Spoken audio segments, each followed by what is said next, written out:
That's Sheldon Johnson. He may be familiar to you from this week's headlines, since he was taken into custody in connection with the discovery of a foot, arm, 2 legs, and a head in a freezer. Criminal justice ex-con reform activist was caught in a twisted tale of murder. Head was found in his freezer, say the police. Sheldon Johnson allegedly killed a victim at the victim's Bronx apartment, dismembered the body, and then transported some of the body parts back to his home in Harlem. According to police reports, inside the apartment in the Bronx on Tuesday, cops discovered a dismembered body, a torso and arms. In Harlem, inside a 9th floor apartment, they discovered the victim's head and legs. The suspect is a former ex-convict who now serves as an advocate for criminal justice reform. Walking out of the 44th precinct in handcuffs, wearing a Tyvek suit, is 48-year-old Sheldon Johnson. Authorities claim that he is the perpetrator of a grisly murder charged with homicide, manslaughter, and unlawful possession of a weapon. But according to Johnson, they have the wrong man. It is accused that he dismembered the body. The victim, Colin Small, aged 44. Police discovered his arms and torso inside his apartment in the Bronx's Highbridge section on Tuesday night. According to investigators, the victim's head and legs were discovered in Johnson's refrigerator at his 5th Avenue apartment in Harlem. The victim was shot once in the head, according to the medical examiner, which is why the murder charge was brought. Investigators also discovered a Tyvek suit in Johnson's vehicle. He spent over 25 years in prison for attempted murder, and his criminal record is lengthy and full of other violent offenses. He describes himself as an advocate for criminal justice and holds the position that his 25-year prison sentence was unfair. He then appears on Joe Rogan's podcast. He says a lot of things. And now that something significant has happened, it's pretty wild and disturbing that we can look back on this podcast. During the episode with Sheldon Johnson, there are some very telling things there. Even reading through the comments section, it didn't seem like it was someone everybody believed. We'll go into the specifics of how, less than a month after making an appearance on the Joe Rogan podcast, Sheldon Johnson was arrested for murder. Based on the details, the murder was pretty brutal and gory. We're talking about freezers and dismembered body parts, and it was someone pleading for their life and claiming to have a family. It's horrible stuff, to be sure. But Sheldon appeared on the podcast, and I guess he was invited by another friend of Joe's. This man, Josh, I think, is a criminal defense lawyer of sorts.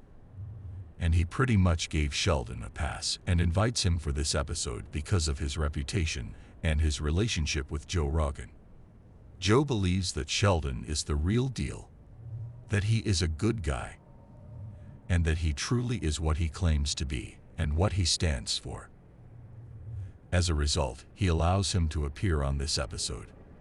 And you hear this man complain that he was sentenced to 25 years in prison for receiving 2 stitches. The man had 2 stitches.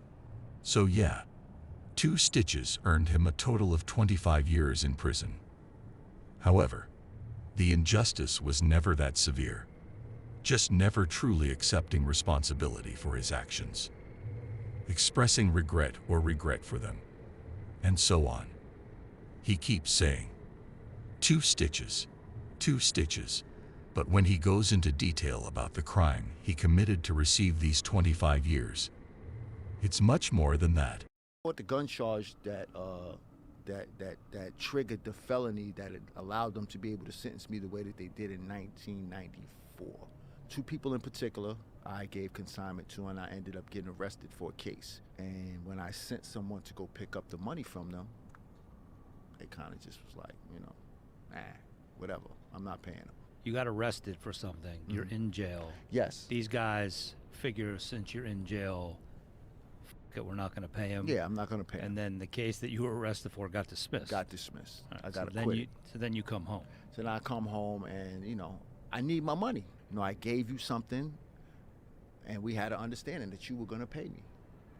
And when I came home, when I finally located this particular individual, he had his girlfriend with him. And this guy owed me $5,000. And when I saw him, he had a bunch of jewelry on. He was with his girlfriend. She had a bunch of jewelry on. I said, hey, man, where's my money at? Oh, yo, I was going to pay you. And I took his jewelry. And his girlfriend happened to be there. And unfortunately, she got caught up in the situation. I had a bunch of young guys with me, and they robbed her as well. And he got hit in the head with the gun right here on the side of his head, and he got 2 stitches. And they gave me 25 years for that case. Did you hit him in the head? No. One of the guys that I was with hit him in the head. And he identified me in a photo array, unbeknownst to me. He identified me in a photo array. This guy, you know, as far as I was concerned, he was in the streets just like I was. So in my mind at the time, this is a guy who I gave something to. He's living an illegal life. I'm living an illegal life. Right. In hindsight, as I moved on and I became more mature and I began to reevaluate myself, I realized how wrong that was. But that was later on.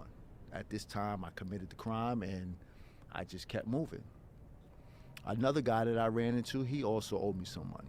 He owed me $7,000, and it kind of went along the same ways. I got word that this is where he was at, and he was selling drugs, and I was going to get my money. And the same circumstances kind of ensued. Saw him, hey, what's going on?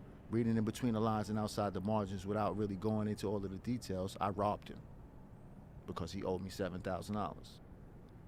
Did he get physically hurt? No, he didn't get touched. Got roughed up a little bit, but there was no physical harm, nothing. First off, as I mentioned earlier, he acknowledges committing these crimes. So the issue isn't that he was wrongfully convicted. Rather, the issue is that I don't think he realized at the time, or even now, just how many crimes he really committed by robbing those 2 people.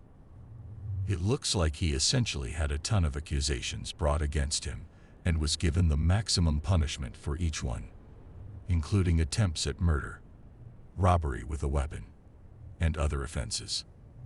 The judge responded by saying that he couldn't serve them all at once. Instead, they had to be served consecutively.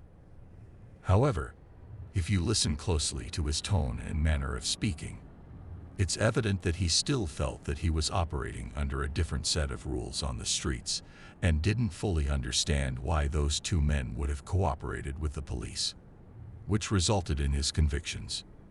This is a classic example of clever manipulation. Talent some prisoners with no empathy have acquired while incarcerated.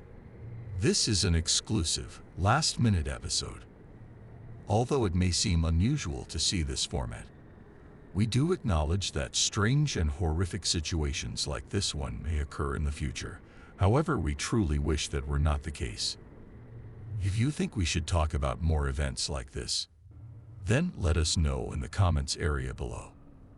Remember to activate the bell alerts and like and subscribe on this page, as it will significantly benefit our channel. We would much appreciate it if you could also share this video.